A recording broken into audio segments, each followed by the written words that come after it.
চারটি আসনে বিএনপির মনোনয়নে পরিবর্তন আসলো। গণ অধিকার পরিষদের সাধারণ সম্পাদকের দায়িত্ব থেকে পদত্যাগ করে বিএনপিতে যোগ দিলেন মোহাম্মদ রাশেদ খান। চট্টগ্রাম 10 আসনে এর আগে দল থেকে মনোনয়ন পাওয়া স্থায়ী কমিটির সদস্য আমির খসরু মাহমুদ চৌধুরীকে সরিয়ে বিএনপির চূড়ান্ত মনোনয়ন পেলেন নোমান পুত্র সাইদ আল নোমান। আর আমির খসরু মাহমুদ চৌধুরীকে চট্টগ্রাম 11 আসনে চূড়ান্ত মনোনয়ন দেওয়া হয়েছে।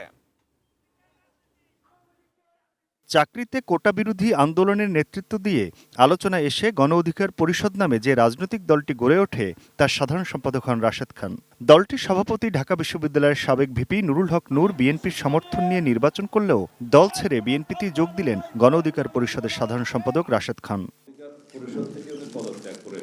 সব মশার বিরুদ্ধে সুরক্ষা দিতে এলো বসুন্ধরা এক্সট্রিম অ্যারোসল, মশার বিরুদ্ধে এক্সট্রিম সুরক্ষা। শনিবার দুপুরে বিএনপি চেয়ারপারসনের গুলশানের রাজনৈতিক কার্যালয়ে এক অনুষ্ঠানে রাশেদ খান বিএনপি মহাসচিবের হাতে ফুল দিয়ে দলটিতে যোগ দেন। বিএনপিতে যোগদান করেছি এবং জনাব তারেক রহমানের নেতৃত্বে ইনশাআল্লাহ দেশ এবং জনগণের জন্য সংগ্রাম করে যাব, কাজ করে যাব। এখন ঝিনাইদহ 4 আসন থেকে বিএনপির দলীয় প্রতীক ধানের শীষ নিয়ে নির্বাচন করার সুযোগ পেলেন রাশেদ খান। গণ অধিকার পরিষদের সাধারণ সম্পাদক জনাব মোহাম্মদ রাশেদ খান তিনি বাংলাদেশ জাতীয়তাবাদী দলে যোগ দিচ্ছেন এবং বাংলাদেশ জাতীয়তাবাদী দল সিদ্ধান্ত নিয়েছে যে ঝিনাইদহ 4 আসন, যেটা ঝিনাইদহ সদর এবং কালীগঞ্জ থানা নিয়ে, এই আসনে মোহাম্মদ রাশেদ খানকে ধানের শীষ প্রতীকে নির্বাচন করার জন্য মনোনয়ন দেওয়া হচ্ছে। এ সময় বিএনপির মহাসচিব মির্জা ফখরুল ইসলাম আলমগীর ঝিনাইদহ 4 আসনে দলীয় নেতাকর্মীদের রাশেদ খানকে বিজয়ী করতে কাজ করার আহ্বান জানান।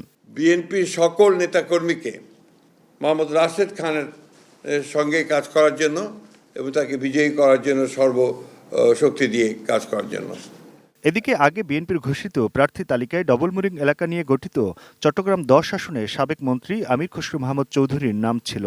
ওই সময় বন্দর পতেঙ্গা নিয়ে গঠিত চট্টগ্রাম 11 আসন খালি রাখা হয়েছিল। শেষ পর্যন্ত আমির খসরুকে তার পুরনো সংসদীয় এলাকা চট্টগ্রাম 11 আসনেই চূড়ান্ত মনোনয়ন দেওয়া হলো। আর বিএনপির প্রয়াত নেতা আব্দুল্লাহ নোমানের ছেলে সাইদ নোমান পেলেন চট্টগ্রাম 10 আসন। গত 3 নভেম্বর বিএনপির মনোনীত প্রার্থীদের তালিকায় চট্টগ্রাম 4 আসনে চট্টগ্রাম উত্তর জেলা বিএনপির যুগ্ম আহ্বায়ক কাজী সালাউদ্দিনকে মনোনয়ন দেওয়া হয়েছিল।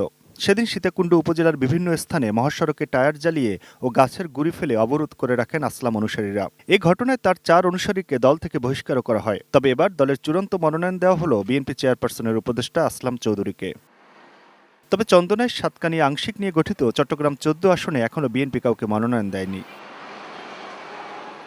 Aminul Islam, ATN news, Dhaka.